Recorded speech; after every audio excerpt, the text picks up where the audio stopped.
Hello and welcome to another Game Nexus Mame review. Today we're going to be looking at DoDonPachi, which is the sequel to DonPachi. Once again, it's released on the Cave Generation 1 arcade hardware, designed by Cave, distributed by Atlas in 1997. Just like in the preview, you have the choice of 3 different planes, but in this game, the cool thing is, you know how I was saying in the other Mame review that you either could have a laser, you either would have the laser if you would press the button, hold the button, or you would have the rapid shot if you press the button continuously. Well, this one, it actually gets you to choose your either rapid fire or laser type for your weapon, which is kind of cool. If you like the previous game, you're going to love this one, of course, because it's more or less the same type of layout, except, especially in the first level here, I might have been complaining how the first game, there just wasn't enough stuff in level 1, it just seemed too easy. Well, this game tries to remedy all of that with throwing just about everything they can at you. So, the first level isn't the cakewalk that the first level of the original DonPachi was. Of course, this game did see PlayStation and Sega Saturn releases, but once again only in Japan. The Sega Saturn release came out in 1997, and the PlayStation release came out in 1998. Your mission starts now. Are you ready? It does kind of suck that they took out that whole disclaimer thing that would pop up in the middle saying, "Warning, this is not a training exercise," from the previous game. And as opposed to the other game, when you do a bomb and there's bullets coming at you, all those bullets turn to stars in this game.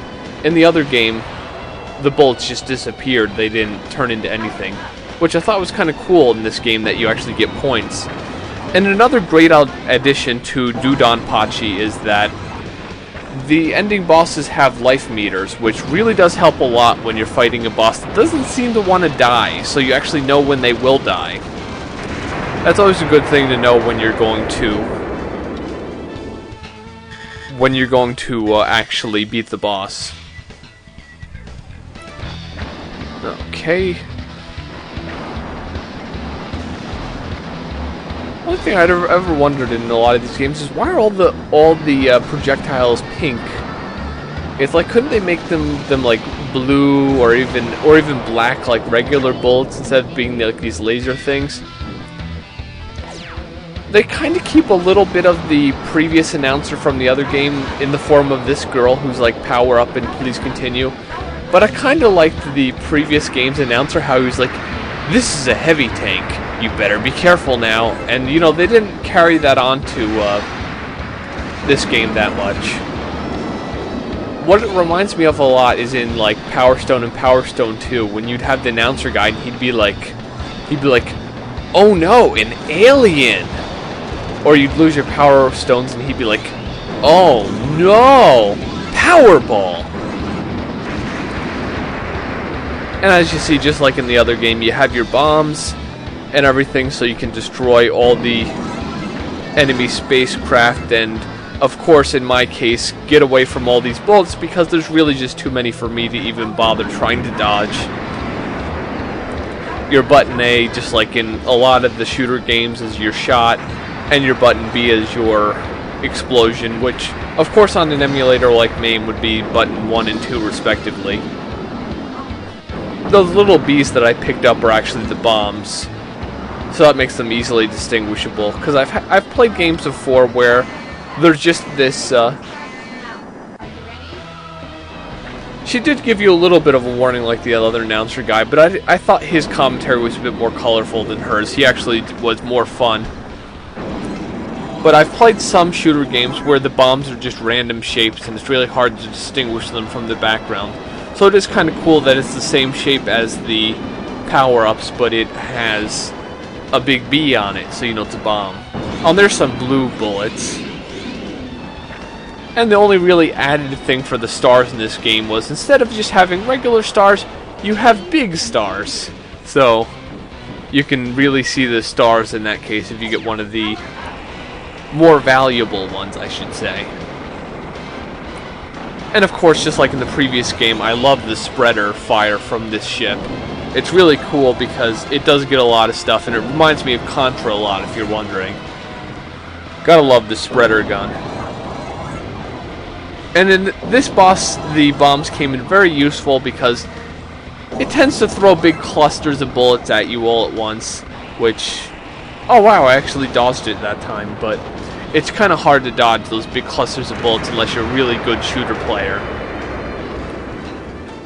I like that digitizing effect that happens when the stage is ending and starting. I thought that was really cool. And how it just like tears the whole stage away like that.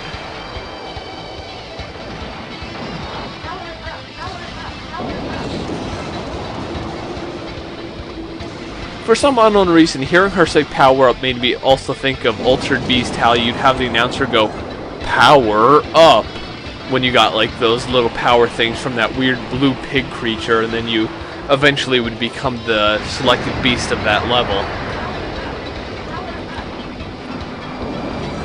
And it seems like everything when you blow it up has stars in it. I guess stars are just really a points thing for the DoDonPachi games. Of course, the series doesn't end with DoDonPachi. It eventually would get succeeded in 2001 by B-Storm DoDonPachi 2, and in 2002 by DoDonPachi Daiojo. Then in, of course, 2008 there was DonPachi Daifutatsu.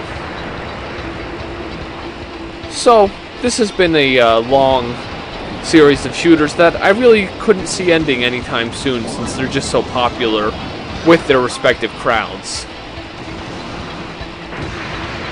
Take care of these guys. And take care of all the rest of the ones. Only real change in the heads-up display is the power meters and life meters changed a little bit. But basically everything feels the same as the previous game, so bottom line with this game is, if you liked DonPachi, there's really no reason why you wouldn't like DoDonPachi, and of course that goes vice versa as well. If you hated DonPachi, there's no point in bothering with this game, but for shooter fans, shoot-'em-up fans, this is really a game that you're going to enjoy. For non-shoot-'em-up fans, you might want to find a different game. This has been another Game Nexus Mame review, and I shall see you later.